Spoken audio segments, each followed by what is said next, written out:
अगर फ्रेंड्स हम इस कंडीशन को देखने की कोशिश करते हैं तो ये कंडीशन अगर आप देख रहे हो तो रेंज का फॉर्मेशन है।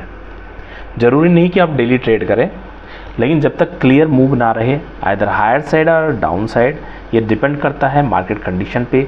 मार्केट अभी एक कंफ्यूजिंग मूड में बना हुआ है, लेकिन ओवरऑल जो मेजर ट्रेंड है एज इट इज़ अभी भी निगेटिव ही बनता हुआ देखने को मिला। अगर निगेटिव जाता है तो यहाँ पे जो सेंटिमेंट्स हैं वो फेवर में हैं, वो डाउन साइड में है, लेकिन हायर साइड में अभी इसको रुकना पड़ेगा, छोटी छोटी अपॉर्चुनिटी देखना पड़ेगा, उसके बाद ही इसको नए सेंटिमेंट्स के लिए देखना पड़ेगा। यहाँ से ये ऊपर निकलता है तो 90,000 के आसपास जो इसने एक गैप बना रखा है, गैप फिल करना इसके लिए इंपॉर्टेंट होगा। गैप इतना इजी वे से फिल नहीं होगा, यहाँ इसको टाइम देना पड़ेगा।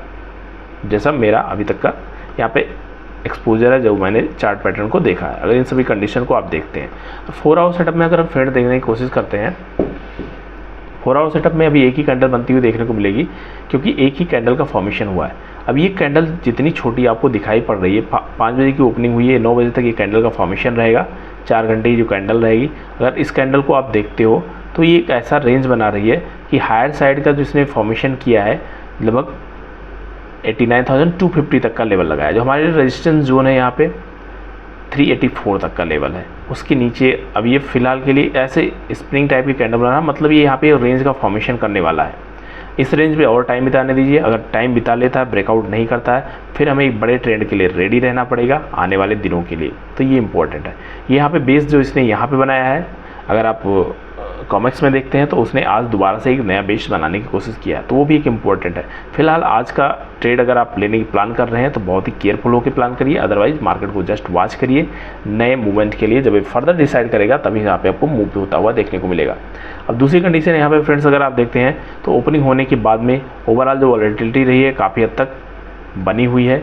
अगर ये डाउन साइड निकलता है, जैसे मार्केट की ओपनिंग हुई है डाउन साइड, फिर इसको यहाँ से रिकवर कर रहा है, मतलब अभी मैक्स रिएक्शन है, क्लियर कट इंडिकेशन नहीं है। तो क्लियर कट इंडिकेशन नहीं होता तो वहाँ पे आपको जस्ट प्राइस पैटर्न को वॉच करना पड़ता है और कहाँ पे क्या कंडीशन बना रहे हैं उसको हमें देखना पड़ता है। तो ओवरऑल कंडीशन अभी आज की एक मिक्स रहने वाली है, बहुत ज़्यादा clear cut move as such अभी फ़िलहाल के लिए देखने को नहीं मिल रहा है। जब तक ये 89,300 या 400 के ऊपर क्लोज करना स्टार्ट नहीं करता है तब तक बड़े मूव के लिए थोड़ा बचेंगे।